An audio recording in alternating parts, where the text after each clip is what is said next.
Buenas noches, mucho gusto de saludarles. Bienvenidos nuevamente a su tercera capacitación para monitores de salud y seguridad ocupacional.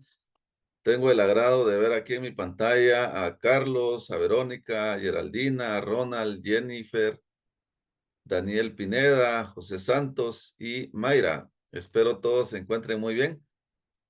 Vamos a continuar. Esta es nuestra tercera reunión y el tema que corresponde es el de primeros auxilios.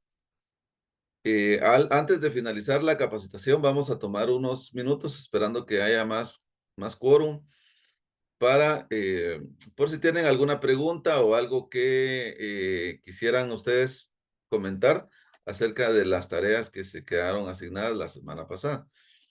Entonces, pues sean todos bienvenidos nuevamente.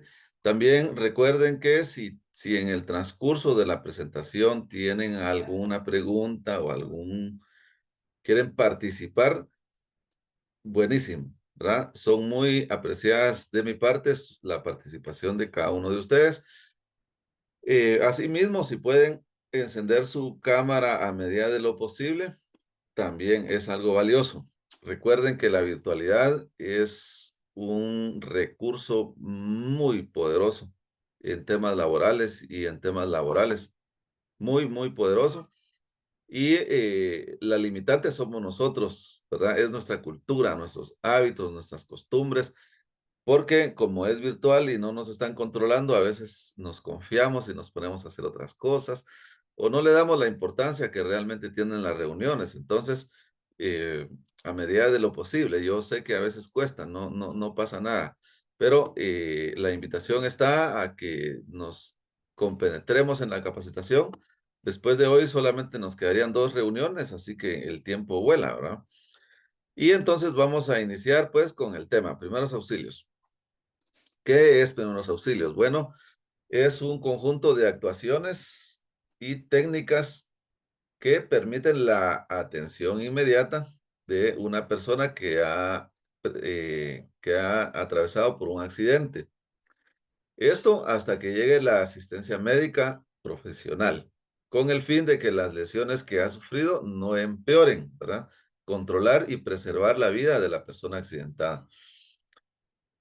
Hasta que sea trasladada a un centro hospitalario y en el cual las atenciones ya van acompañados de análisis de laboratorio y de otras herramientas, ¿verdad? Que en el lugar del accidente muy posiblemente no se tengan.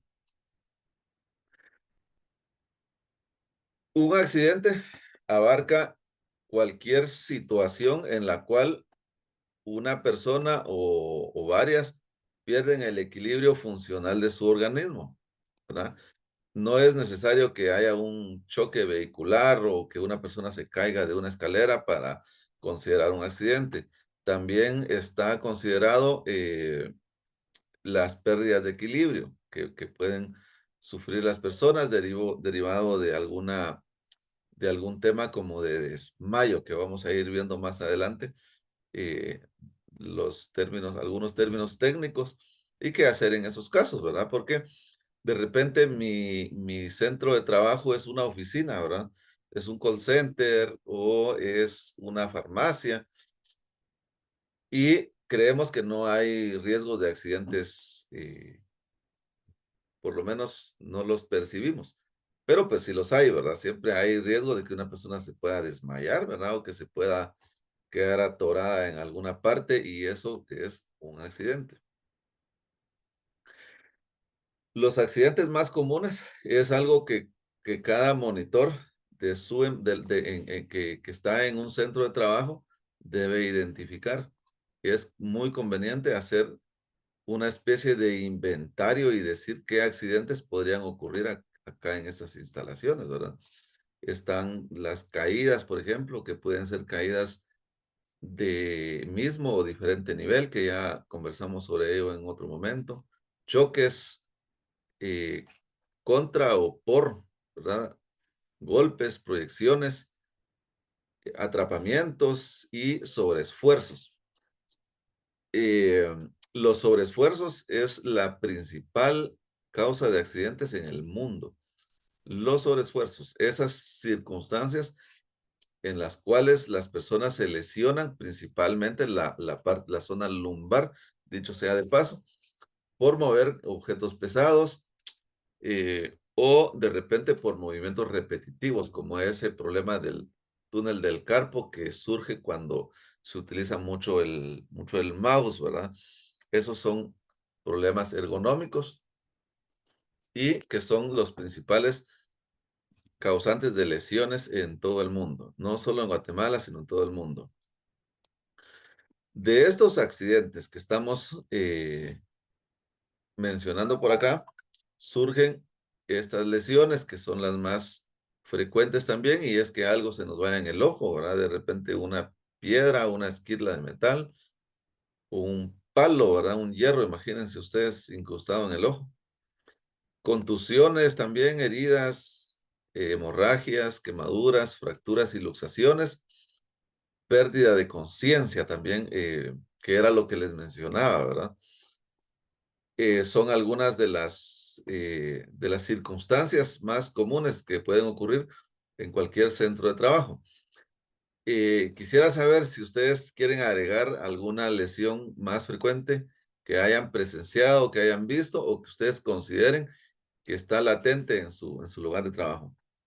A ver, ¿qué me dicen?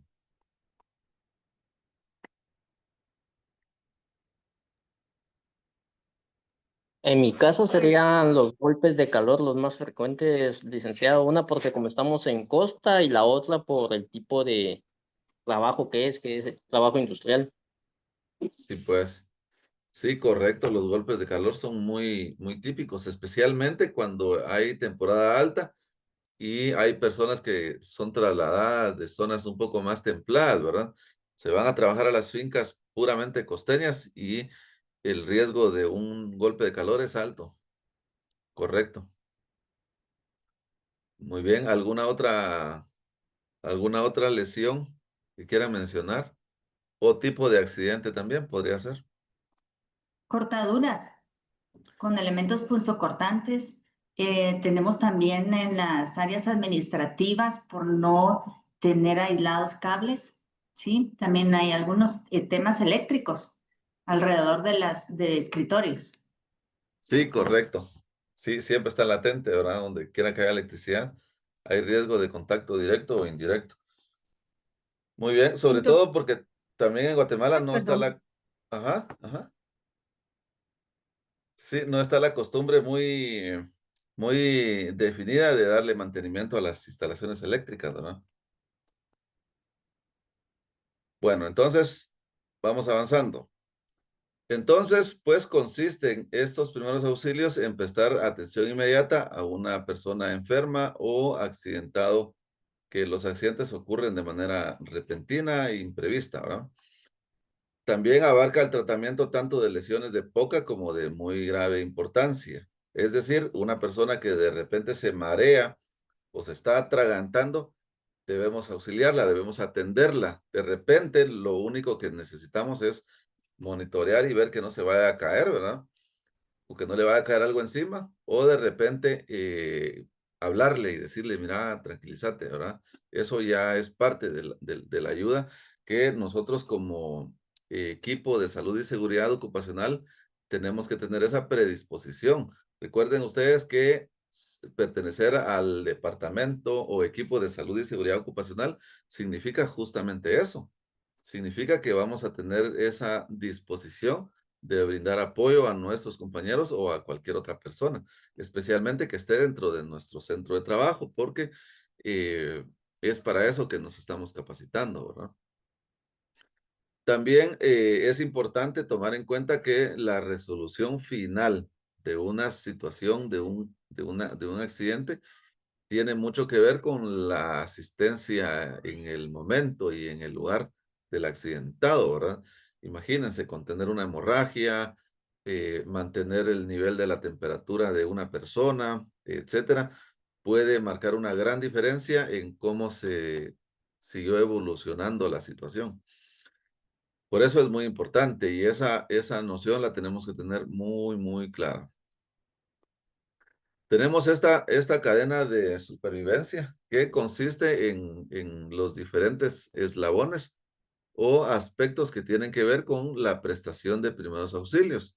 Entonces ven ustedes ahí el celularcito ese con el 911, que es un número que no funciona acá en Guatemala, ¿verdad? Ese solamente es un símbolo. Se los aclaro porque no sea que lo anoten, ¿verdad? Ese número solo funciona en Estados Unidos, pero es un símbolo, ¿verdad? De que hay que llamar a emergencias.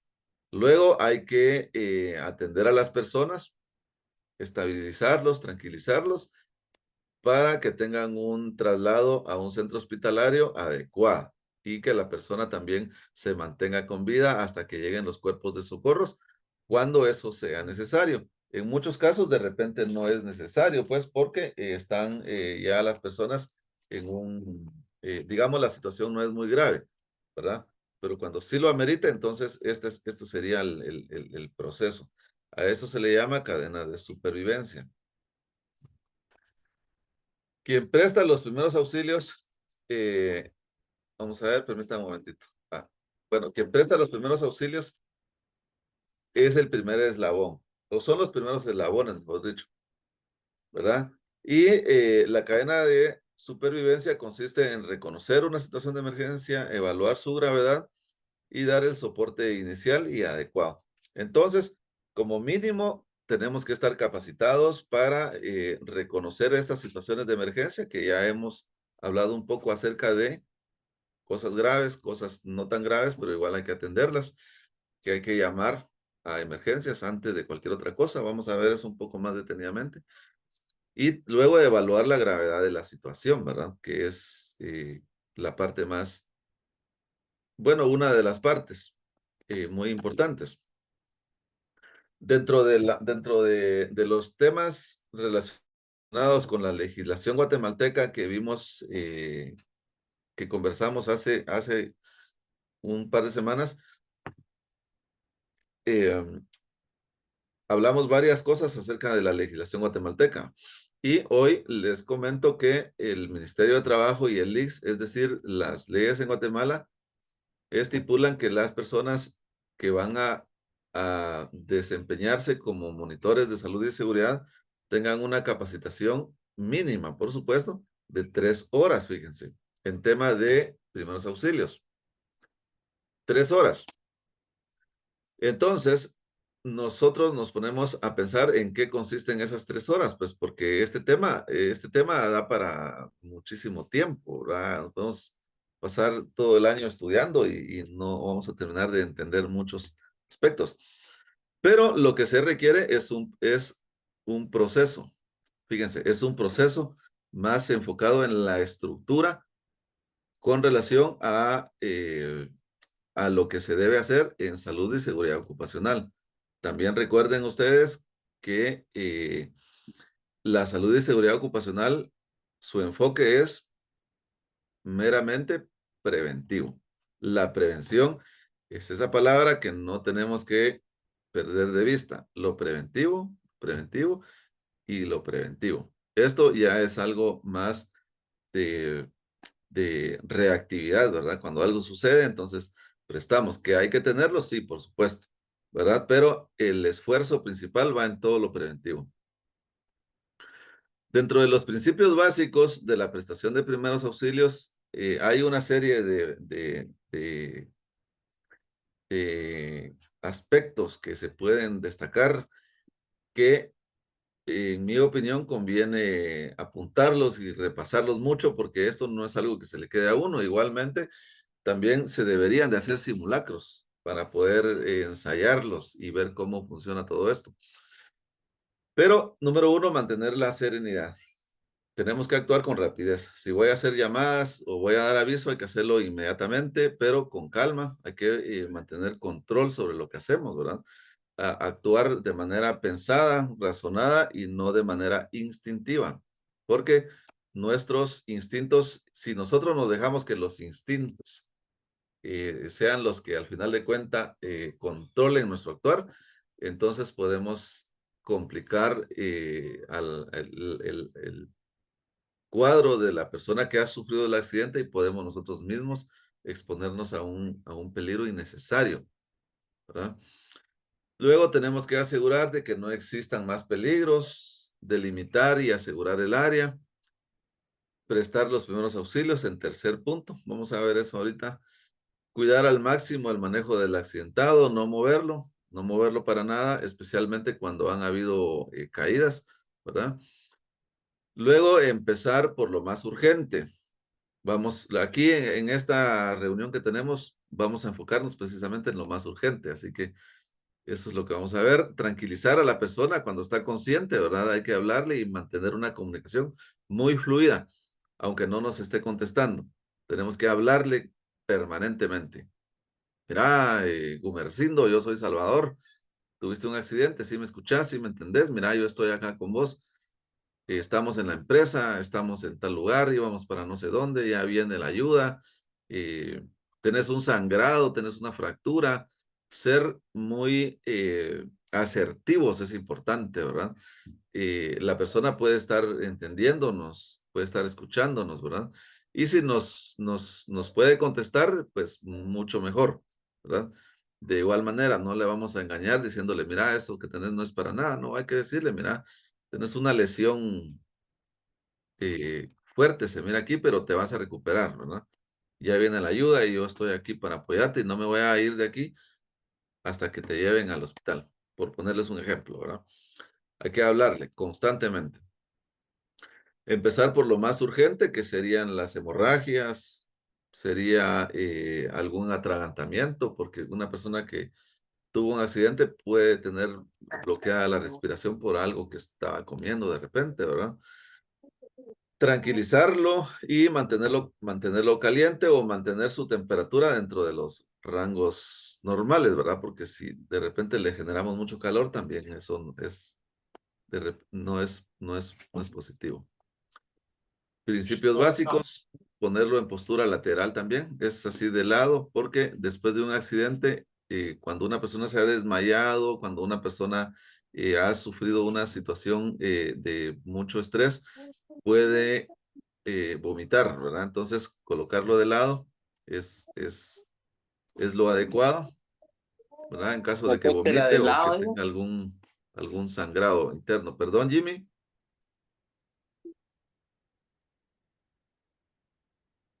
Muy bien. Entonces, no dejar actuar a curiosos o intervencionistas también. Como monitores debemos ensayar y debemos practicar esto. Este tema es muy, muy importante porque acá en Guatemala está mucho la, eh, mm, la costumbre de que las personas inmediatamente quieren participar, ¿verdad? Y dan diferentes recomendaciones, ¿verdad? Algunos dicen, levántenlo, muchachos, levanten lo que se pare, ¿verdad? Otros dicen, denle agua que tome para el susto o póngale un dulce en la boca. Otras personas dicen, póngale unos granitos de sal, ¿verdad? Otro va a decir, póngale unos granitos de azúcar en la boca. No sé, hay muchas creencias acerca de esto y nada de eso es permitido. Miren, ahí dice no dar de comer ni beber, no medicar y no abandonar a la persona herida. Entonces quiere decir que no se le puede dar ni agua pura, salvavidas, Scandia o de cualquier otra marca, no se le puede dar. No se le puede dar suero, por ejemplo. No se le puede dar ningún medicamento, ni siquiera ibuprofeno o calmantes o acetaminofén, no se le debe dar. Y por supuesto, no abandonar, ¿verdad? No abandonarlo. Vamos a estar siempre con la persona hasta que lleguen los cuerpos de socorro o hasta que se restablezca, ¿verdad? De repente se restablece cuando son en algunas circunstancias. La persona se puede restablecer y entonces eh, volvemos a la normalidad. Bueno, lavarse bien las manos. Los botiquines tienen que tener agua oxigenada, tienen que tener alcohol, porque así lo establece la ley. Entonces, esos insumos podemos utilizar para lavarnos las manos, para desinfectar algún objeto que vayamos a utilizar. protegerse las manos. También los botiquines que están en cada centro de trabajo deben tener guantes de látex que debemos de utilizar y utilizar a manera de lo posible todos los productos que sean desechables, ¿verdad? No reutilizarlos y también, por supuesto, no intercambiar productos o artículos de una persona accidentada con otra, ¿verdad? Para no tener alguna contaminación cruzada. Muy bien. Asistencia a accidentados, dice prevenir infecciones por virus de hepatitis B y C y virus de inmunodeficiencia humana. Cuando hay una persona accidentada, es posible que hayan algunos, que haya sangre, ¿verdad? Y la sangre tiene una alta concentración de cualquier virus que la persona pueda portar, como el VIH, como podemos ver ahí. Entonces, por norma, por protocolo, nosotros cuando vamos a ayudar a alguien que ha sufrido un accidente, vamos a asumir que la persona está infectada con VIH y con cualquier otro virus, bacteria o organismo habido y por haber. Y no vamos a tocar su sangre y sus fluidos corporales, que pueden ser vómitos, pueden ser heces, cualquier otro tipo. Las 3 reglas de oro, dice primero yo, a ver quién se la sabe, que nos hable ahí. Primero yo y segundo.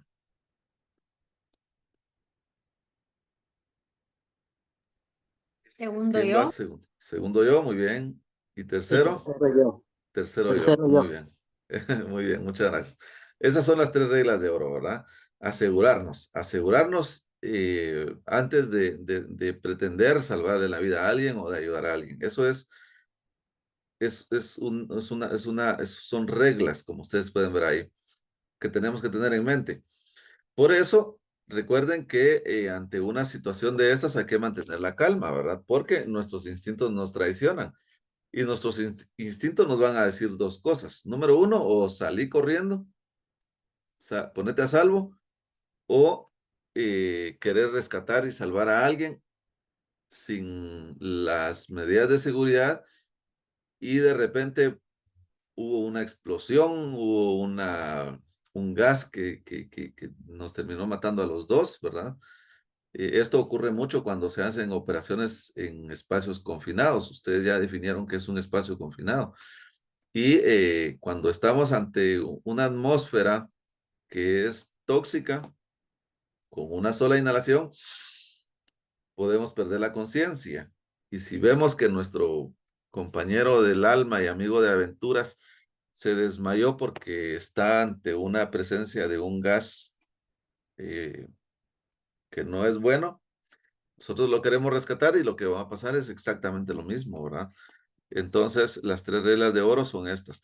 Y estas solamente se aplican cuando estoy actuando eh, conscientemente, ¿verdad?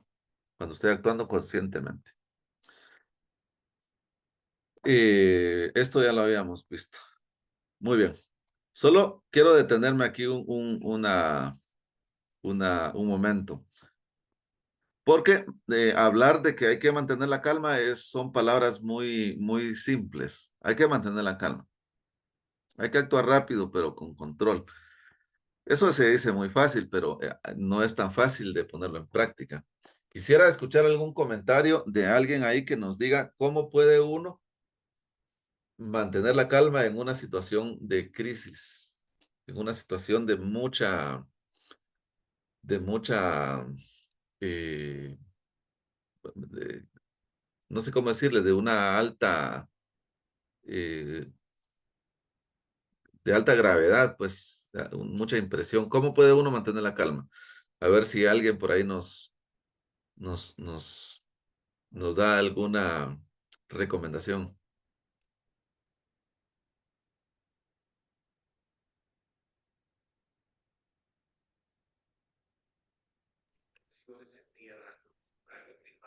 Genero con base a mi experiencia.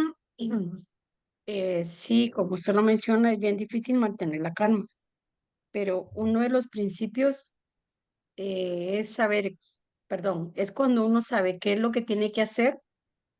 eh, pues en lo personal eso me ha ayudado mucho, mucho, mucho, sobre todo para poder coordinar.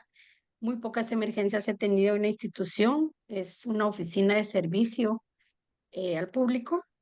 eh, y la otra es cuando uno mantiene la calma, pero también eso nos permite poder organizarnos de forma inmediata y si tenemos quien nos pueda apoyar, entonces se pide el apoyo y se organiza uno de tal manera que puede, pues no ordenar, pero sí pedir, mira, tú te encargas, por ejemplo, si fue una vía pública, tú te encargas de desviar el tráfico o el tránsito, tú llamas a la emergencia, tú me apoyas con la persona, haces esto, esto y esto, y entonces eso en lo personal me ha ayudado en algunas situaciones como esta. Muy bien, muchas gracias. Digamos que algo un poco más tangible sería hacer simulacros, hacer ensayos, ¿verdad? Porque de esa manera uno sabe qué hacer y cómo hacerlo, ¿verdad? Nosotros generalmente trabajamos planes en algunas ocasiones, ¿verdad? Para la prestación de primeros auxilios, porque si hay una brigada de primeros auxilios hay que darle un manualito, digamos, ¿verdad? Pero lo ideal es ensayarlo, ¿verdad? Es hacer simulacros. Y la recomendación por excelencia es controlar la respiración, ¿verdad? Controlar la respiración, sentir la respiración, respirar hondo y eso nos da control de lo que vamos a hacer de nuestras actuaciones. Es algo infravalorado porque a veces no entendemos la importancia de la respiración, pero eso nos pone en control, ¿verdad? También, por supuesto, hay que practicar, ¿verdad? Y se va desarrollando, pero sí es la recomendación por excelencia. Mantener la calma, bueno, respire, respire, respire. Entonces, la actuación general ante estas situaciones se llama paz. Miren, 3 letritas. Paz, que significa P de proteger, A de avisar y S de prestar socorro, de prestar ayuda, ¿verdad? Entonces vamos a ver cada una de ellas. La P de proteger, porque después de que ha ocurrido un accidente, puede ser que persista el mismo peligro que lo originó, como les mencionaba, por ejemplo, el caso de una persona que inhaló un gas es tóxico y perdió la conciencia. Entonces el peligro persiste, ¿verdad? Y un ejemplo también más gráfico, tal vez, es el de los accidentes de tránsito. Cuando una persona es atropellada o hay un choque vehicular, si no aseguramos el área, si no protegemos, la posibilidad de que venga alguna persona a empeorar las cosas, otro carro, una moto, un camión, imagínense, es muy alta. Entonces, el paso número 1, que es inviolable y que yo les diría, debe ser una norma para nosotros, es el de proteger.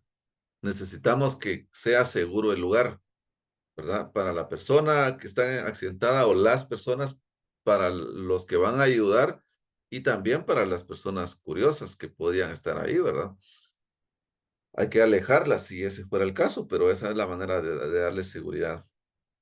Eh, y luego, pues, en algunos casos no se puede hacer segura el área porque de repente hay un incendio, ¿verdad? Entonces hay que arrastrar al herido. Al herido ya sabemos o al accidentado no se le debe mover. Esa es una norma, un principio básico, un principio general. No obstante, en algunos casos donde lo amerite, pues hay que arrastrarlo, ¿verdad? Porque si no, va a perder la vida. Aquí vemos también que los principios pues son actuar con rapidez, evitar aglomeraciones. Miren, hay que saber imponerse ante esas personas porque la gente no solo a veces es inoportuna con lo que dicen, ¿verdad? Como les mencionaba, miren, paren al muchacho, levántenlo. Eso yo lo he oído muchísimas veces, más de las que me hubiera gustado, pero suele suceder. sino que además las personas no solo dan ideas sin fundamento, sino que son necias, ¿verdad? Son persistentes, ¿verdad? Entonces, eso hay que saber manejarlo, hay que saberse imponer, ¿verdad? No dar de beber ni comer al herido y eso que ya habíamos hablado, ¿verdad? Nosotros hemos hecho muchas eh, simulacros de personas accidentadas y fíjense que cuando estamos en P de saber imponerse, de asegurar el área, ¿verdad? De limitar el paso, cuando son las primeras veces que se hacen estos simulacros, las personas están inseguras y a veces no saben qué hacer. Por eso es importante, muy importante practicarlo, ¿verdad? Yo recomiendo mucho que esto se practique, que se ensaye. Aquí hay algunos ejemplos, miren, aquí están ellas dándole espacio aquí para delimitar el paso de personas curiosas, ¿verdad? Y también vemos aquí que están colocando balizas para que no venga otro carro. Aunque no es muy confiable una baliza como esta, ¿verdad? Porque también tenemos que ver que lo que estamos haciendo de garantías de seguridad. Porque recuerden que primero yo, segundo yo y tercero yo, ¿verdad? Entonces, cuando no aseguramos, ya sea los vehículos van y no miran porque van distraídos y se empeora, o la gente que es muy necia y incluso porque ellos también están sumamente alterados, pueden empezar a insultar a la persona, ¿verdad? Y empiezan a ofenderlo y diciendo, miren, no hacen nada, estos desgraciados son unos inútiles, ya lo hubieran levantado al muchacho, hay que darle agua, ¿verdad? No sean, y empiezan con palabras que no son muy de amigos, ¿verdad? La gente está alterada al igual que, bueno, como es normal, pues, ¿verdad? En el caso de las personas que prestan primeros auxilios, sí hay que ejercitar ese músculo de mantener la calma, ¿verdad? Porque ese tipo de situaciones de repente hacen clic ahí y empiezan a alegar, ¿verdad? Usted no se meta, mire que no, hay que saber imponerse, pero sin confrontar a nadie. Eso es lo que corresponde a P, que es el paso número 1. No se debe saltar, ¿verdad? No se debe saltar de ninguna manera. Con aplicar el paso número 1 de proteger, de asegurar el área, ya ayudamos bastante a la persona que está accidentada, ¿verdad? Luego, la A de avisar. La A de avisar puede hacerse de muchas formas. Puede hacerse simplemente gritando, ¿verdad? Accidente, accidente, ¿verdad? Auxilio, ayuda, algo pasó acá, ¿verdad? Y ese ya es una forma de aviso, porque las personas que están alrededor de nosotros en nuestro lugar de trabajo van a ir a llamar de repente a la enfermera, al médico, ¿verdad? O van a dar algún tipo de apoyo. Eh, Dentro de los protocolos para prestación de primeros auxilios tiene que estar bien establecidas los roles que juegan las personas, ¿verdad? Si hay enfermera, pues qué bueno, ¿verdad? En qué horario está? De repente la empresa trabaja 24 horas y el médico está solo de día, por ejemplo. Entonces, ¿qué se hace en esos casos, ¿verdad? Cuando es de noche. También es importante conocerse uno mismo. Fíjense, eso me salté decírselos en el paso anterior, porque si yo sé que como parte del equipo de salud y seguridad, a mí me cuesta mucho mantener la calma en casos de ver personas accidentadas porque de repente la sangre hace que yo me desmaye, ¿verdad? O sea, no todos tenemos esa vocación. Pero eso no quiere decir que no podamos ser parte del equipo de SSO, porque como ustedes pueden darse cuenta, hay otras cosas. Podemos dedicarnos a asegurar el área o a dar aviso o a otros aspectos, ¿verdad? No necesariamente ir a ayudar a la persona herida. Eso no es obligatorio. Como miembro de una brigada de primeros auxilios, ni brigada de control de fuegos o de evacuación o cualquier otra brigada, ¿verdad? Las empresas pueden tener muchas brigadas dependiendo de los riesgos que tengan presentes. Pueden ser brigadistas de control de derrames, por ejemplo, cuando hay químicos o cosas así, o de comunicación podría ser, ¿verdad? Hay también empresas que son extensas, son grandes, o el equipo es muy grande, entonces tiene que haber una brigada directamente para el manejo de la comunicación, entre otras, ¿verdad? Luego viene la S de socorrer. Entonces, esto de mantener la calma sigue apareciendo porque tenemos que mantener la calma en todo momento, ¿verdad?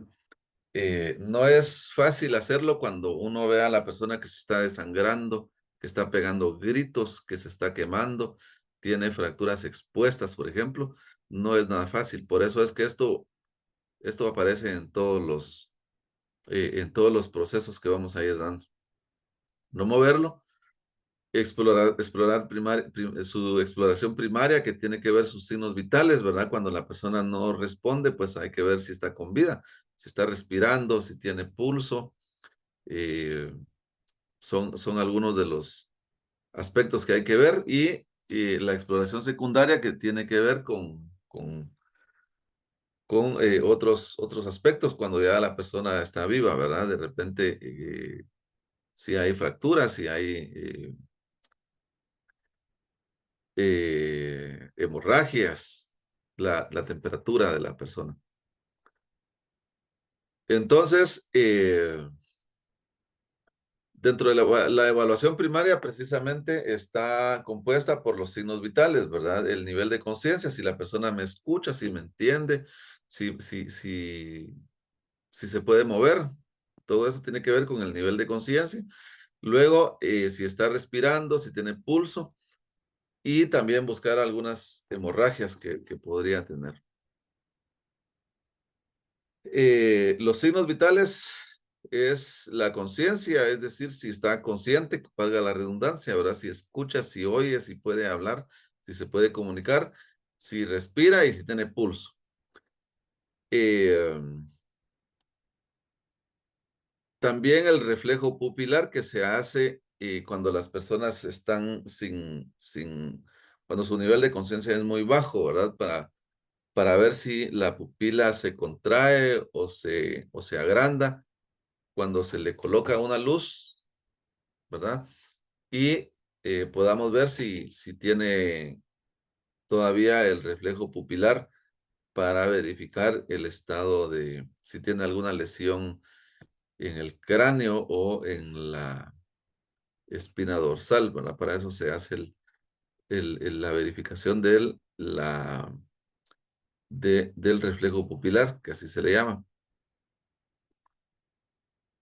Y hay una escala de Glasgow. Esta escala sirve para establecer el nivel de conciencia de una persona o el nivel de los signos vitales que pueda tener. Entonces, primero vemos la apertura de los ojos. Si la persona abre los ojos de manera controlada, si puede ver hacia hacia donde uno está o hacia donde se le habla, por ejemplo, ¿verdad? Entonces, como pueden ver, eso significa 4 puntos. Luego, si los ojos los abre solamente al estímulo verbal, solo cuando se le habla. Luego, si abre los ojos solamente cuando hay un estímulo doloroso, algo que le duele, y entonces mueve los ojos, ¿verdad? Porque le está doliendo, y de lo contrario ya no los abre, entonces estaría en una puntuación de 2. Y cuando ya no los mueve, cuando ya no hay movilidad, ¿verdad? Puede ser que los ojos los tenga abiertos o cerrados, pero no los mueve. Entonces se le da un punto en la escala de Glasgow. Luego también está el tema de la respuesta verbal. Puede ser que la persona hable y se comunique de manera correcta, ¿verdad? Y hable bien. Pero también puede ser que la persona esté confusa y no pueda conversar de manera correcta. También podría ser que utilice palabras inapropiadas, palabras que no encajan dentro de lo que se les está hablando, ¿verdad? De repente empiezan a decir cosas como, por ejemplo, mira, hay que apagar la luz, por ejemplo, ¿no? Son palabras inapropiadas. Y también podría ser que sea incomprensible, que haga el intento de hablar, pero que ya no se le entienda. Y también podría ser que ya no hable. Entre eh, menos capacidad de comunicarse tenga por medio de lo verbal, se le va a ir bajando puntos. 5 es el máximo y 1 el mínimo. Y luego la respuesta motora. Si la persona tiene la capacidad de obedecer órdenes, ¿verdad? Como por ejemplo levantar la mano, ¿verdad? Eh, si localiza el dolor, ¿dónde te duele? Mostrame dónde te duele, ¿verdad? Puede ser que la persona tenga dolor en todo el cuerpo, ¿verdad? Eso suele suceder, pero no son capaces de localizar un punto específico. Luego, flexión al dolor, ¿verdad? Si mueve su cuerpo solamente cuando hay dolor. Y flexión anormal, ¿verdad? Recuerden ustedes que nosotros imitamos los movimientos cuando empezamos nuestro desarrollo de nuestro sistema nervioso y conforme vamos creciendo, nos movemos como nos movemos porque miramos a las personas que están a nuestro alrededor, imitamos. Y así es como tenemos movimientos humanos y de repente con ciertas características, ¿verdad? Entonces, en una situación cuando hay lesiones que pudieron haber afectado de repente la columna o el cráneo, puede ser que hayan movimientos o gestos muy extraños, no comunes, ¿verdad? Anormales podríamos llamarles, ¿verdad? Porque no encaja dentro de lo habitual. Y ahí el recorte ya no se alcanza a ver, pero todavía hay un nivel más que es el 1, que en el caso de que la persona ya no se mueva, ¿verdad? Ya no se mueva, entonces sería un 1. Creo que hay un número intermedio todavía entre 1 y 3, que es el 2, que es en el que las personas intentan moverse, pero ya no pueden hacerlo y donde ya no se mueven. De tal manera que en esta escala el número máximo que se puede obtener es 15 puntos. Entonces la persona pues está bien, está orientado, mueve los ojos normalmente y puede obedecer órdenes, como agarrar aquí, por ejemplo, ¿no? Eh, deteneme esto, ¿no? Y número 3, que es el mínimo cuando la vida de la persona está muy comprometida y no sabemos bien en cuál sea su situación. De hecho, con un 5 puntos, pues no podemos tener un diagnóstico. Solo sabemos que de repente la persona sí se mueve, pero no le entendemos y medio mueve los ojos. O podría ser que solo mueva los ojos, que intente hablar, pero son cuadros muy complicados. ¿Alguna pregunta con relación a este tema?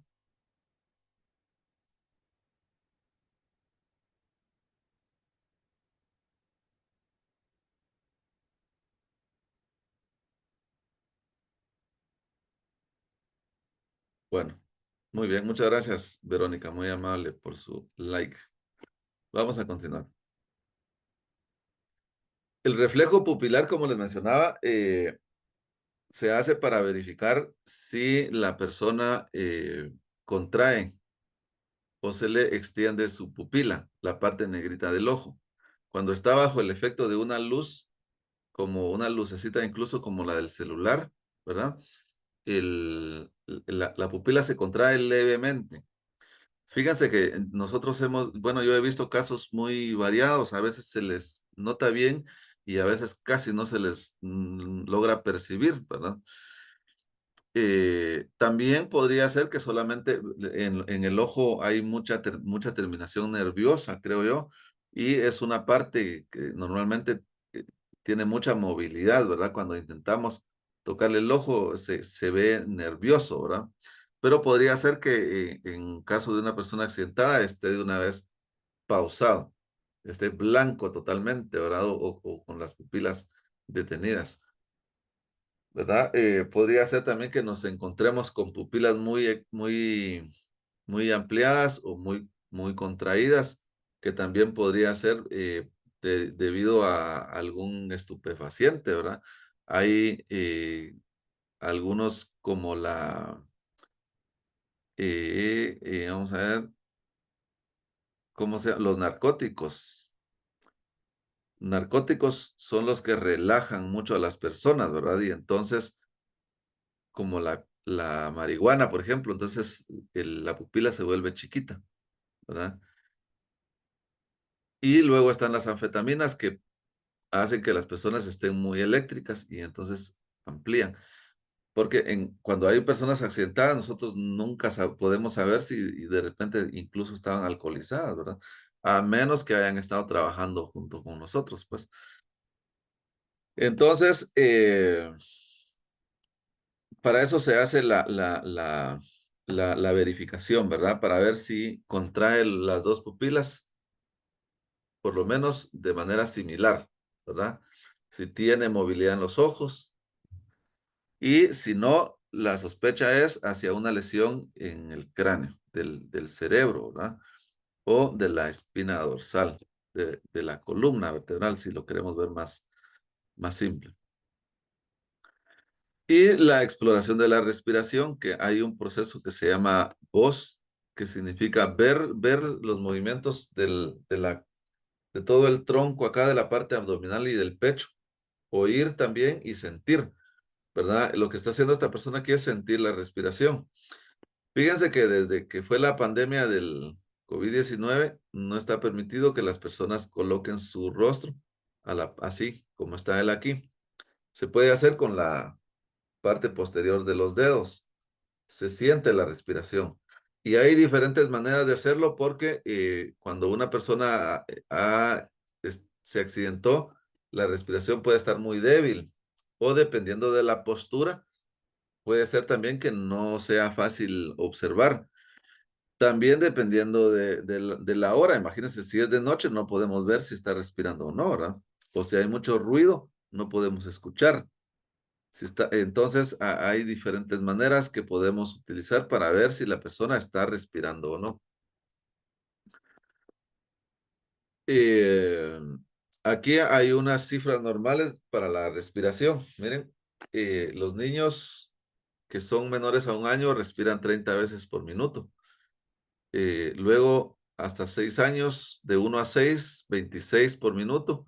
Adultos, entre 12 y 15 por minuto. Y ancianos, bueno, menos de 12 respiraciones por minuto, que son, aquí está como de 60 años en adelante, ¿verdad? Pero entonces es el rango, ¿verdad? Que también debemos medir cuando estamos esperando que llegue, por ejemplo, la ayuda para un traslado a un centro hospitalario para ver si la persona está dentro de los rangos normales. Puede ser que esté muy acelerada la respiración debido a una hemorragia o pues por la impresión también es normal, ¿verdad? Entonces tenemos que tranquilizar a las personas para que no haya un efecto de hiperventilación, ¿verdad? O que se vayan a entrar en shock o a desmayar como por, por, por, por estar en esa situación, ¿verdad? Estas son las cifras normales. Muy bien. Miren, estas actividades ya saben que las trabajamos en el transcurso de la semana. Luego vemos el tema del pulso. El pulso se explora en la arteria carótida, que es ahí donde ustedes ven ahí esta persona. No siempre ahí, digamos que ahí es más común porque es el último pulso que se pierde y además es un poco más intenso en esa zona del cuerpo, pero vamos a ver que hay otras partes. También se puede en la parte del brazo, la parte humeral, ¿verdad? ¿Qué observamos? Primero, si hay presencia de pulso. cuando la persona no contesta, ¿verdad? Vamos a tomarle el pulso, pero siempre manteniendo una comunicación fluida, como les había mencionado en un principio, porque no sabemos si la persona sí nos escucha. Entonces le decimos, mira, eh, Pascual, yo me llamo Salvador y tuviste un accidente, te voy a tocar para medirte el pulso. Entonces, porque podría ser que la persona reaccione en cualquier momento, ¿verdad?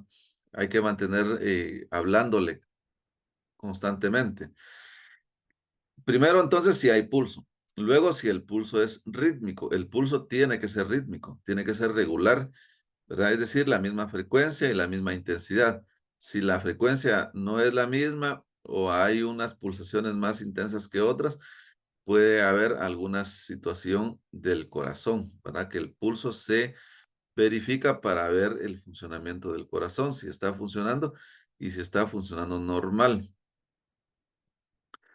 ¿Cuántas pulsaciones deben ser por minuto? Dice, aquí están las cifras. Mire, Ronald, estos son los rangos. Lactantes 130 a 140, o sea, menos de un año. Niños de hasta 6, de 80 a 100. Adultos de 72 a 80 y ancianos menor de 60. Conforme vamos aumentando, sumando años de vida, nuestro cuerpo se va agotando, ¿verdad? Se va cansando. Por eso es que cuando somos jovencitos, estamos con mucha energía y conforme vamos cumpliendo años, o como dicen ahora, conforme vamos dándole vueltas al sol, ¿verdad? El cuerpo eh, se va relajando, por llamarlo de alguna manera. Es el reloj biológico, ¿verdad? Aquí hay aquí hay una figura, miren,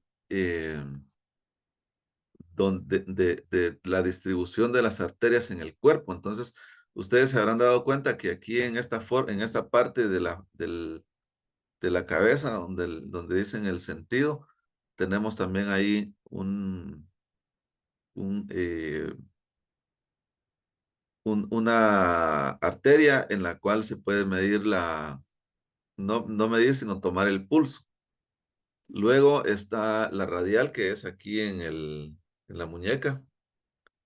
Está en la humeral y está en la carótida, que son las más comunes. También se puede hacer más o menos en la parte interna del fémur, más o menos por la ingle, donde está la femoral. También a la altura de la rodilla, en la parte interna, así como ven ahí, y en los pies, miren, por donde está más o menos el ojo del pie y sobre el empeine, que son algunos puntos que son muy importantes porque de repente, si la persona sufrió un accidente de tránsito, por ejemplo, o una caída, de repente la postura en la que está no es muy favorable para tomar el pulso y no podemos moverlo. En esos casos, si es posible, no se mueve a menos que la misma persona pueda moverse por sus propios medios o que sea extremadamente urgente, ¿verdad? De lo contrario, ¿qué podría pasar? Bueno, podemos producirle una lesión interna, porque de repente, imagínense ustedes que tienen una costilla quebrada y le perforamos el pulmón, ¿verdad? O el hígado, o la columna, que es la parte más delicada. Entonces no se deben mover en esos casos. Y estas son las partes donde se puede tomar el pulso. La técnica consiste, pues, básicamente en hacer presión sobre una de las arterias, ¿verdad? Ahí pasa la sangre así bombeada, así como la manda el corazón. Y no se debe hacer con el dedo pulgar. Miren, estos dedos no se utilizan. No se utilizan porque también aquí tenemos una pequeña pulsación. Entonces, no se utilizan los dedos pulgares o dedos gordos. Tampoco se debe hacer excesiva presión porque en ese punto específico podemos detener el pulso momentáneamente si lo hacemos con mucha presión. La presión debe ser moderada porque si la hacemos muy leve, tampoco se siente, ¿verdad? Hay que a veces enterrar un poquito los dedos para que se sienta la pulsación. Y controlar con el reloj, ¿verdad? Registrar las cifras para verificar si hay algún cambio. Eso sería con relación al pulso. Aquí está, miren. Esta es una actividad que van a hacer ustedes en el transcurso de la semana. Van a tomar la presión arterial en la zona del cuello, muñeca y humeral. A ustedes mismos, a una persona que tenga más de 60 años eh, y a un niño menor de 12 años para ver los cambios, ¿verdad?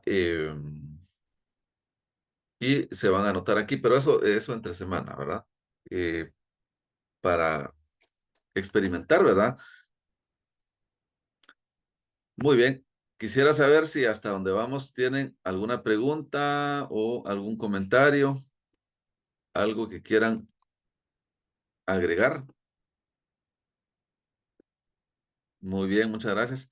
Miren, vamos a hacer nuestra típica fotografía. Si son tan amables de encender su cámara un momentito para tomar una captura de recuerdo de nuestra capacitación de hoy, primeros auxilios, y así vamos a guardar ahí para el recuerdo. Muy bien, muchas gracias, Verónica, José, Jimmy también. Ya los puedo observar. Carlos López, ¿cómo le va, Carlos? Y bien, gracias, Eric. Usted es el que está en la tropical, ¿verdad, Carlos? No, yo trabajo en Vivanco. Ah, ya, Vivibanco, sí. Entonces tenemos dos Carlos López, fíjese, solo que el otro Carlos como que se dio a la fuga, que no vino hoy. Hay un tocayo. Sí, un tocayo. Bueno, vamos a contar a tres, pues. A la cuenta de tres, entonces una sonrisa como de revista, ¿verdad? Para que... Uno, dos y tres. Ahí estamos. Y ahora la mando al grupo. Ahí está. Para que la pongan en su estado, ¿verdad? Y digan ustedes, estuve ahí en la capacitación aprendiendo sobre SSO.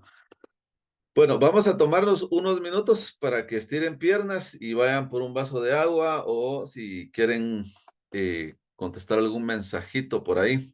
Son las 8:08, entonces nos miramos a las 8:15.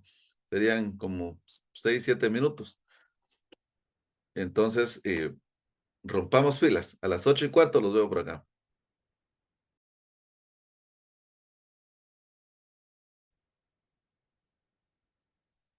Continuando, entonces, otra de las situaciones que podemos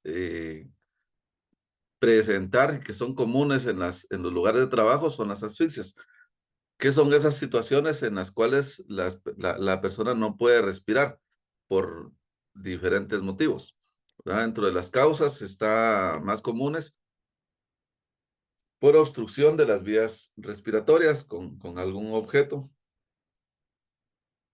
También por ambientes tóxicos, como hablábamos en un principio, alguna presencia de algún gas, ¿verdad? En espacios confinados o de repente alguna fuga de un gas industrial. También función pulmonar deficiente, como puede ser algún ataque de asma, traumatismo torácico, lesiones y lesiones cerebrales, ¿verdad? Que ya no permiten respirar. Entonces, pues es un caso de suma urgencia, ¿verdad? Siempre vamos a iniciar por lo más urgente y este es uno de ellos en los cuales hay que actuar. Aquí dice, miren, aflojar la ropa alrededor del cuello y cintura, ¿verdad? Una bufanda, una cadena o cualquier otra pieza. Hay que verificar cuando las personas no están respirando, ¿verdad? Después de un accidente, después de una caída o de un golpe, respirar puede ser difícil. Nosotros, yo también les invito a que hagan esta práctica, ¿verdad? De recostarse y que alguien les coloque así las manos en la parte del pecho y el estómago y se dificulta la respiración, ¿verdad? Si a eso le sumamos una caída, la persona puede dejar de respirar por algo que se lo obstruye. Abrir la boca, ¿verdad? Acá, para verificar si hay algún objeto que esté obstaculizando la respiración. Es posible que se pueda observar a simple vista. Y el signo principal es este colorcito morado que ustedes ven ahí, que como que a veces es un poco común verlo en los bebés, ¿verdad? Que a veces se ahogan con su propio llanto y de repente que ya no regresan de su ahogo rápido y se ponen moraditos. Miren, como pueden ver, este es un signo, uno de los signos principales de que hay asfixia. Y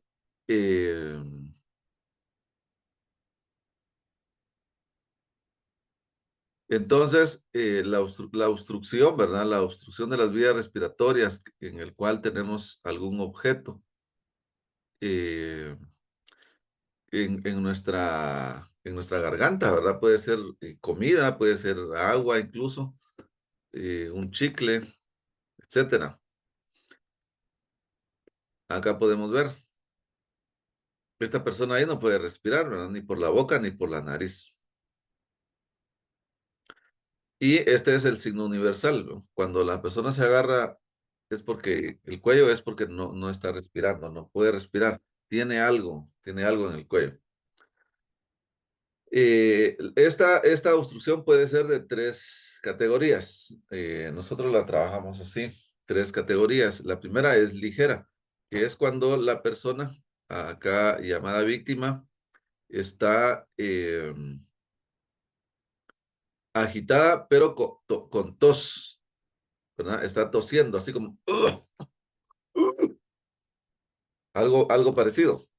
Entonces, ¿qué es lo que hay que hacer? Pues solamente dejar que tuesa, hay que animar, ¿verdad? Aquí dice animar a que la persona siga tosiendo, porque esa tos va a lograr y va a conseguir que se libere la vía respiratoria y pueda respirar normalmente. No golpear en la espalda, miren, no golpear. Los movimientos que la persona está haciendo son movimientos inconscientes, sí, pero su cuerpo, todo su organismo está buscando estrategias para liberarse. Y si nosotros interrumpimos esos movimientos, probablemente le quitemos el impulso. Podemos ahogarlo más, ¿verdad? Entonces no hay que darle golpes. También existe la creencia de que levanta la mano, ¿verdad? Tampoco, solamente tiene que toser. Y únicamente vamos a verificar que no le caiga algo encima, porque la persona se puede agarrar de cualquier cosa, ¿verdad? Si de repente hay herramientas, está en una oficina, pueden haber cuadros, eh, no sé, pueden haber muchas cosas que pueda botar o que le puedan caer encima y también la misma persona se puede caer.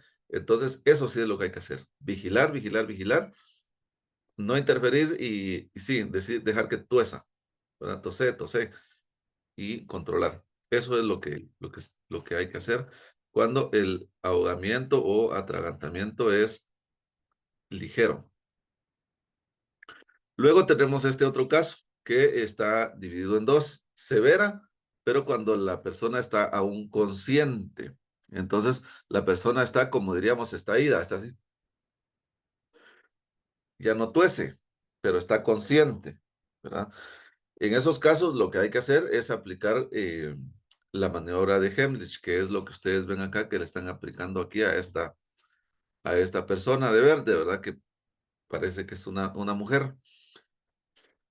Entonces hay que ayudarla, porque ya no tuece. Y entonces no se va a liberar por sí misma. Hay que ayudarle. Entonces, como pueden ver, consiste en colocar el puño así de esta manera, 3 deditos abajo de lo que nosotros llamamos la boca del estómago y con la otra mano hacerle presión. Acá. Ese es un ejercicio que yo recomiendo hacérnoslo nosotros mismos. Acá, miren, intenten. Experimenten cuánta presión se da, cuánta presión y cómo se siente el efecto en la vía de la garganta. Eso es lo que se tiene que hacer, ¿verdad? Tiene que pararse de una manera firme detrás de la persona, hablarle y decirle, mira, Alfredo, te voy a hacer esta técnica, te voy a ayudar, o si es una dama, pues también, ¿verdad? Decirle, mire, María, o mire, eh, no sé, algún nombre, como se llame, y aplicarle la respiración, porque si no, se va a desmayar, ¿verdad? La persona se puede morir si no lo hacemos. Es algo de suma urgencia. Mi recomendación es que esta técnica se practique con uno mismo y se practique con todos los seres queridos que están en nuestra vivienda, porque se necesita, es importante tener confianza, hacer la técnica, también mejorarla, ¿verdad? Son de esas cosas que se van mejorando conforme a la práctica. Eh, Cuando no la hemos practicado, nos da, sentimos raro aplicarle la técnica a otra persona, ya sea a un amigo o incluso a nuestros seres queridos, ¿verdad? Entonces, por eso hay que practicarla. Y luego está el otro caso en que es severa, pero ya la persona está inconsciente. Miren, la severa dividida entre una persona ahogada que está consciente y otra que está inconsciente, ¿verdad? Entonces, en ese caso, pues sí hay que aplicarle, se puede hacer de esta manera, miren, y hay que aplicarle ERCP. Acá está, miren. Hay que aplicarle ERCP, que el ERCP también es una técnica muy importante, muy importante, ¿verdad? Que se debe aplicar en casos de problemas cardíacos también, que se debe practicar mucho, ¿verdad? Se debe practicar mucho y consiste en dar 30 masajes en la parte central del pecho y 2 ventilaciones, que significa soplarle en la boca, ¿verdad? Hay unas bombas, hay unos filtros que se pueden utilizar que el Ministerio de Trabajo, dicho sea de paso, no los exige que estén en los botiquines, pero se puede tener como un elemento adicional que sí ha permitido y es muy conveniente, ¿verdad? Esta técnica, pues hay que practicarla mucho, el RCP.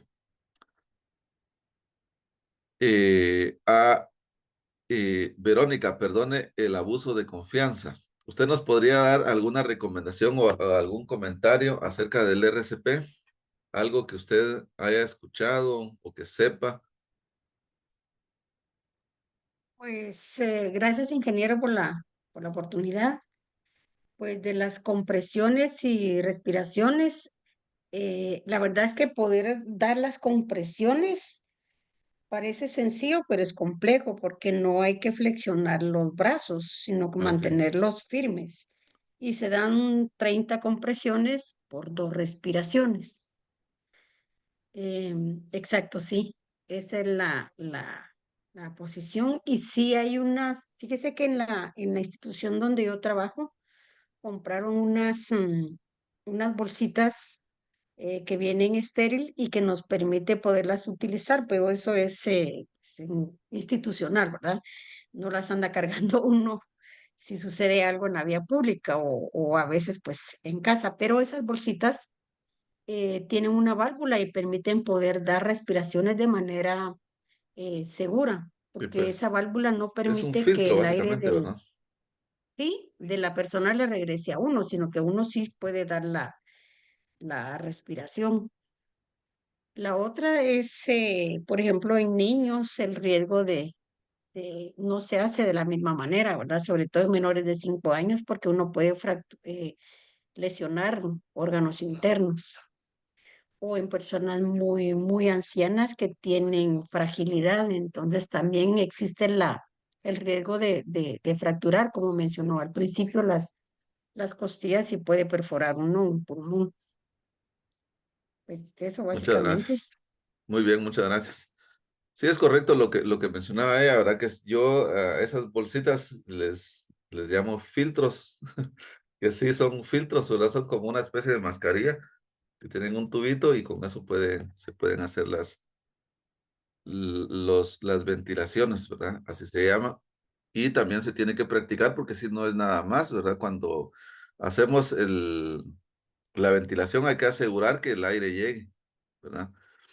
Y luego los masajes que son medianamente fuertes, no son tan livianos, ¿verdad? Hay algunos maniquís que nosotros tenemos ese servicio, fíjense. Pero la verdad es que no es lo mismo hacerlo con un maniquí que con una persona, ¿verdad? Es muy, muy diferente la experiencia. Pero sí, es algo practicable, muy importante. Y en caso de niños, sí, los niños tienen todavía, todos tenemos huesos blandos, ¿verdad? Pero en el caso de los niños, pues todavía está en formación su estructura ósea, ¿verdad? Están creciendo todavía. Entonces, hay que tener mucho más cuidado. En caso de niños pequeños, se puede hacer estas posturas, miren, que funcionan mucho. Estas posturas son súper efectivas. Y también la automaniobra de Heimlich. Yo lo que les mencionaba aquí de hacerlo uno mismo es para medir la fuerza y para experimentar cómo es que se siente.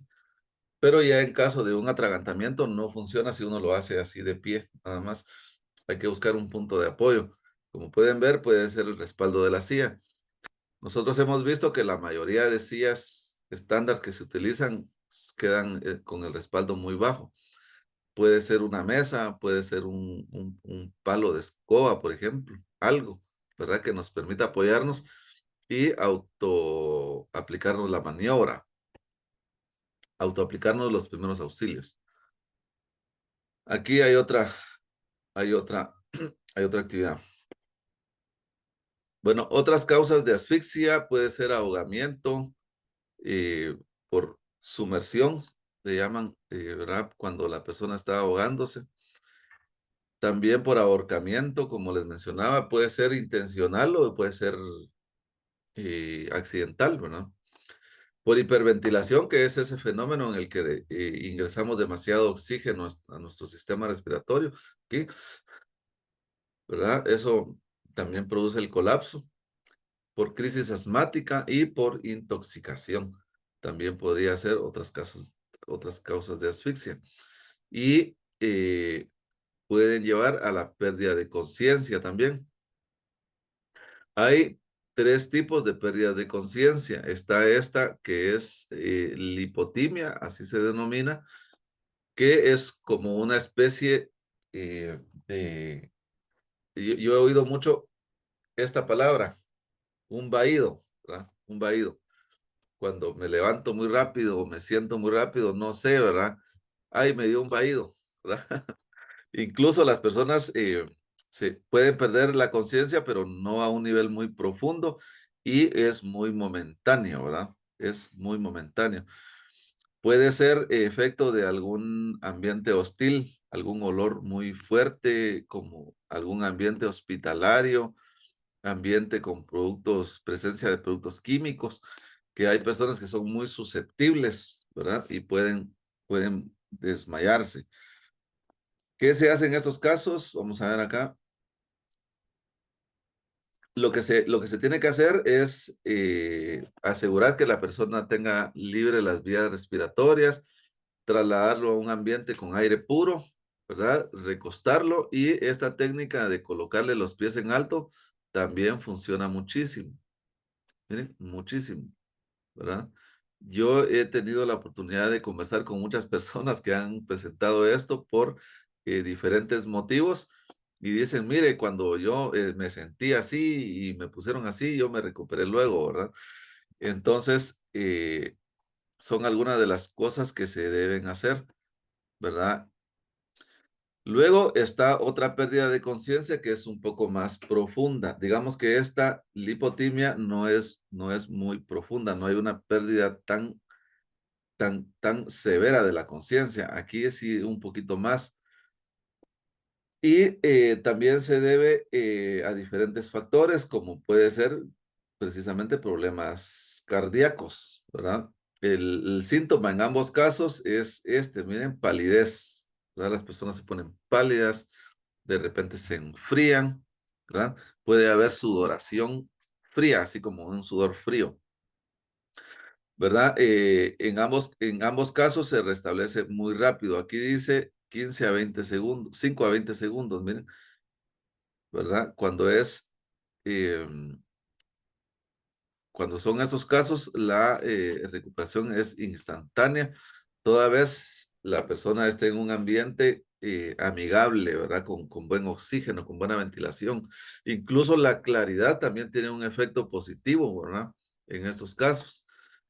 Eh, Hay que mantener lo mismo, la permeabilidad de la vía aérea, que esté liberada, iniciar la reanimación cardiopulmonar en caso sea necesario, ¿verdad? Son las actuaciones. Y el tercer nivel o el tercer caso es el coma. Este se puede convertir en coma cuando no se actúa de manera inmediata. Entonces, en este caso, la persona está en un estado como vegetativo, ¿verdad? Y la persona puede ser que nos escuche o que no nos escuche. No sé si hay niveles, seguramente deben haber niveles de profundidad en el coma, ¿verdad? Pero el coma es una pérdida de conciencia prolongada que puede ser de minutos a días, semanas, meses, años, ¿verdad? Que puede durar la persona en esa situación, en ese estado de coma. Luego la escala de Glasgow, que sigue siendo importante, ¿verdad? Para verificar los niveles de conciencia, aunque acá pues tiene diferentes características, ¿verdad? Y por último tenemos la epilepsia. Y la epilepsia pues es una situación también de pérdida de conciencia debido a una enfermedad neuronal que hoy por hoy no tiene cura. No tiene cura. Entonces, las personas que han presenciado estos ataques de epilepsia podrán, podrán explicar, ¿verdad? Que las personas que la padecen normalmente caen al suelo y empiezan a hacer movimientos fuertes y descontrolados y no están conscientes, ¿verdad? Están totalmente descontrolados. Se tiene que despejar el entorno, ¿verdad? Para evitar que le caigan objetos o que ella bote objetos. No intentar sujetar sus movimientos, piernas y brazos. No se puede ni se debe intentar detener. Si se le habla, no nos va a escuchar.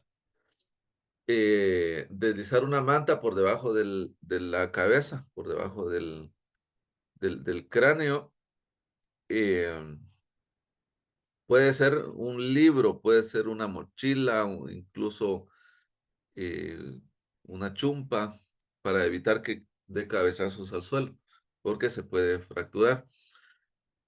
No introducir objetos en la boca. Acá aparece esta persona con un pañuelo, que de hecho es una creencia que muchas personas tienen, ¿verdad? Hay que colocarle algo para que no se muerda la lengua o para que no remache los dientes, pero eso no está recomendado en este momento. No, eso no se debe hacer. También, cuando cesa la crisis, pues se debe colocar en posición lateral, así de ladito, hacia sobre su lado izquierdo, que es lo recomendado. Aquí me escribió un mensaje, creo que es, ahorita les digo para no dejarlo en el anonimato. Aquí nos dice colocarlo sobre su lado izquierdo, Verónica. Ah, Verónica, correcto, sí. Sí, Verónica. Verónica, usted puede ser tan amable de explicarnos por qué colocar a la persona en posición lateral sobre su lado izquierdo, si fuera tan amable.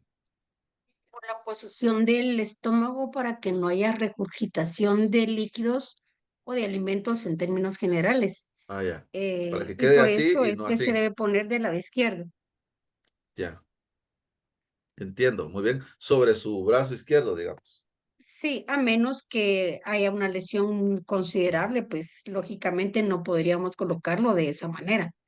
Ya, Pero correcto. regularmente, si no hay ninguna lesión, no solo en el caso de epilepsia, sino de otro tipo de lesiones o estados de conciencia, se debe poner sobre su lado izquierdo para que no regurgite y ocurra una broncoaspiración y entonces se complica más el cuadro. Ok, muchas gracias, Verónica. Colocar en posición lateral sobre su brazo izquierdo, ¿verdad? Por aquello de que pueda vomitar. Y por último, vamos a ver el tema de las hemorragias, que también es otra situación de suma importancia. En el botiquín se piden que hayan compresas, que hayan gasitas, que haya esparadrapo, incluso curas tienen que haber en el botiquín de seguridad, ¿verdad? Para limpiar heridas y para contener hemorragias. Entre más compresas haya, mejor, porque a veces si son hemorragias muy intensas como las arteriales, es complicado detenerlas, ¿verdad? Y pues la hemorragia es esa situación en la cual la sangre se desvía de sus vasos sanguíneos normales y se va hacia otros lados, ¿verdad? Esa sería una hemorragia. Se puede clasificar de dos maneras. Aquí tenemos las hemorragias arteriales, que son, como les mencionaba, son muy intensas, son así bombeadas o por borbochones, que es una palabra muy común que se utiliza. Y el color de la sangre es un color muy intenso, muy intenso, porque es una sangre que va limpia, ¿verdad? Que viene directamente del corazón, que ya pasó por todos los filtros que tiene que pasar.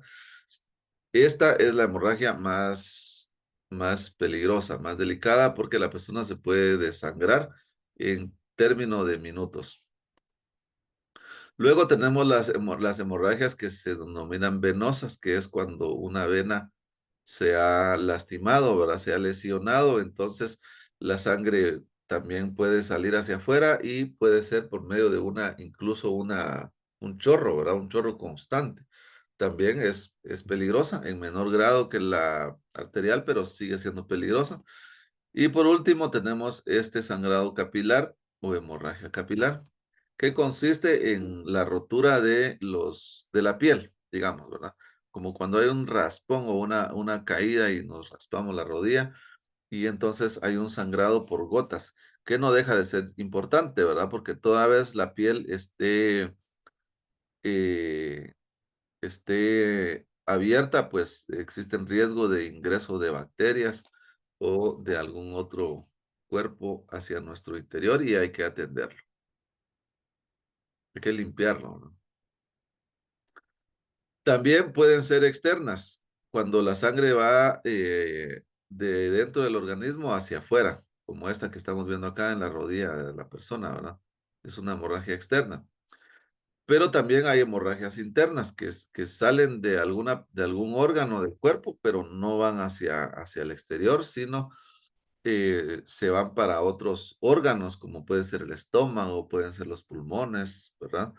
Y son hemorragias muy, muy peligrosas y no son, como son internas, pues no se pueden ver a simple vista, ¿verdad? No sabemos. Esa es una de las razones por qué cuando hay una persona accidentada no debemos darle nada, porque no sabemos cómo está por dentro, ¿verdad? Ni siquiera agua. Y las exteriorizadas, que son esos casos en los cuales la hemorragia viene de algún vaso sanguíneo interno. Es muy común aquí en la parte en la parte alta de la nariz y va hacia afuera, ¿verdad? Va hacia afuera el sangrado. Esas son exteriorizadas, ¿no?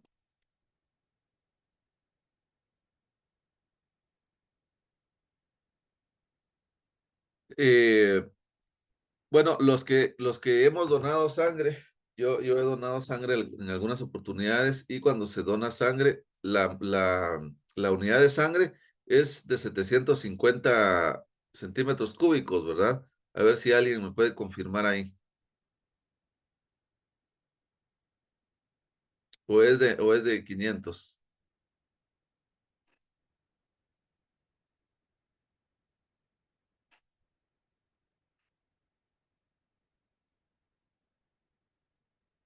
¿Ok?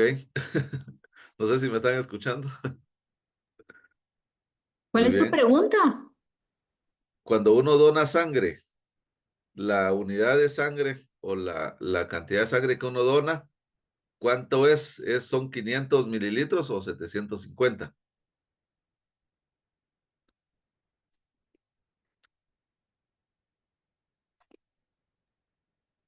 450 mililitros. 750 dice aquí. Ok. Bueno, muchas gracias. 4, 450. 450. Ok. Bueno, cuando se dona sangre, hay algunas personas que experimentan algún tipo como de mareos, ¿verdad? Hambre también es algo común. Y de repente debilitamiento, ¿verdad? Eso sería el equivalente para una persona que pierde hasta 750 mililitros. Los que han donado sangre pueden sentir ese efecto. A veces ni se siente también, ¿verdad? Pero pasa lo mismo en una hemorragia accidental, en algo descontrolado, ¿verdad? Entonces, a esa hemorragia se le llama hemorragia clase A. Y si fuera una hemorragia interna, no nos vamos a dar cuenta. Pero la persona puede estar ansiosa y aumentar su ritmo cardíaco, miren, aumentar su ritmo cardíaco. Cuando la hemorragia es mayor y aumenta a una clase 2 que puede ser como máximo 1500 centímetros cúbicos, entonces eh, el efecto en la persona pueden ser estos que ustedes ven acá. La persona está un poco más intranquila. En la clase 1 dice ansiosa, en la clase 2 dice intranquila, pues la persona está un poco más inquieta, ¿verdad? Aumenta aún más el pulso, el pulso, ¿verdad? Aumenta aún más el pulso y es hasta un máximo de 1500 centímetros cúbicos. Cuando la hemorragia sube y llega hasta, fíjense bien que hay 500 mililitros nada más de diferencia entre la hemorragia clase 2 y clase 3. La persona puede empezar a estar confusa, así como que ya no muy, ¿verdad? Ya no está totalmente en sus cabales, podríamos decir, está confundida. La respiración sigue aumentando, el pulso aumenta aún más todavía hasta 140, el corazón está casi que a 1000 por hora, ¿verdad? Y arriba de 2000 mililitros, o sea, 2 litros, ya se cataloga como una hemorragia clase 4. Y la persona puede desangrarse completamente, ¿verdad? Puede morir.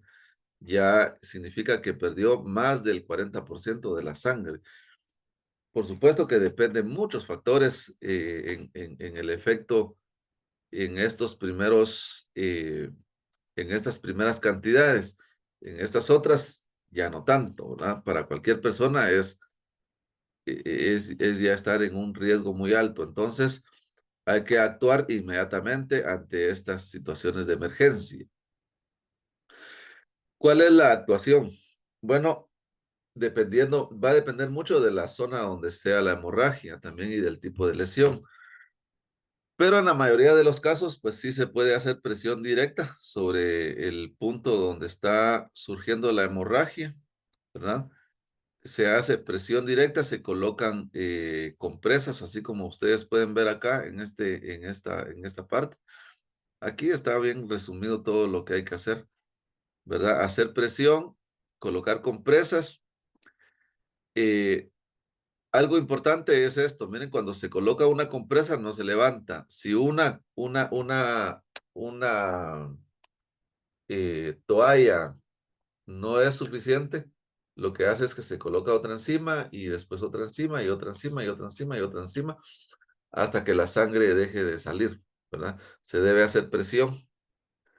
Y cuando es en alguna extremidad, pues levantar el brazo o las piernas, aunque eso no va a garantizar que la hemorragia se detenga, pero en algo ayuda, ¿verdad?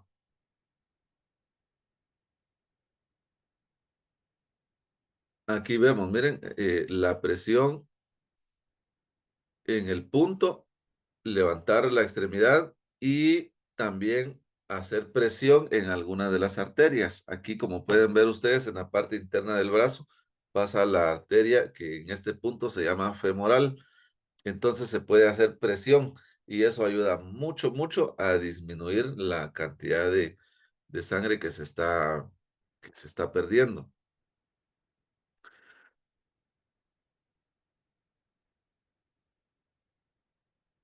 No hacer presión sobre la herida si existe fractura abierta eso, o fractura expuesta, así como ustedes pueden ver acá, ¿verdad? En esos casos, solamente colocar compresas de manera superficial sin hacer presión, ¿verdad? Porque primero la persona va a experimentar mucho dolor y podemos, de repente el sangrado es de una vena y por una mala manipulación podemos estropear una arteria y entonces complicar.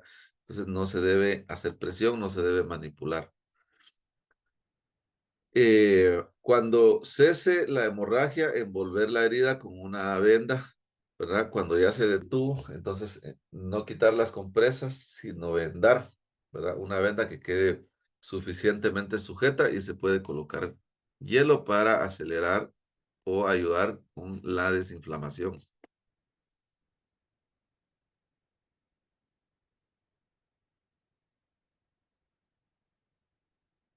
Aquí volvemos a ver dónde están los puntos, cómo están distribuidas las arterias que podemos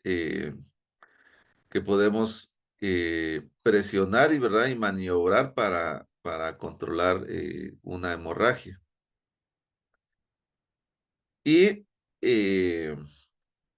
bueno, pues esto es lo relacionado con el tema de los primeros auxilios, que son los casos, los casos de mayor urgencia que se pueden presentar, ¿verdad? Quisiera saber si tienen alguna pregunta, algún comentario o quieren que repasemos alguno de los puntos que vimos. Seguramente hay muchas recomendaciones que no se han mencionado.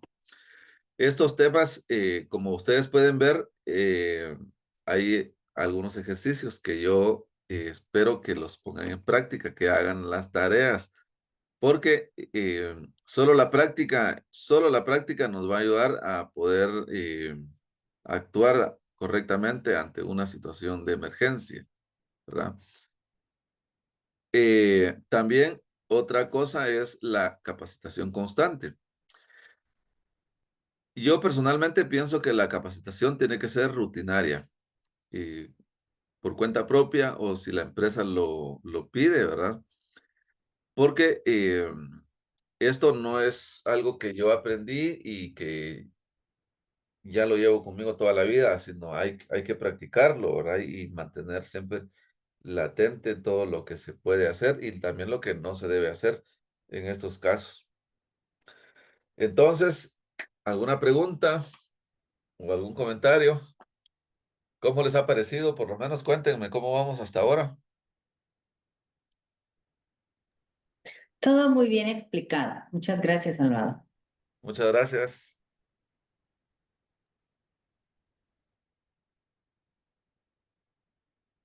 Bueno, muchas gracias, Verónica, también a usted ahí. Muchas gracias. Miren, les agradezco mucho, mucho su participación. Eh, los veo el próximo miércoles. Espero tenerlos por acá. Hoy tenemos 11 personas conectadas. Les deseo una feliz noche, siempre con cuidado con las lluvias. Hay que tener un paraguas o una chumpa impermeable, ¿verdad? Y mucha paciencia en el tráfico. Un abrazo para cada uno de ustedes. Que Dios los bendiga y seguimos en comunicación a través del Gracias, grupo. buenas noches. Gracias, muy amable. Buenas noches para todos. Feliz noche.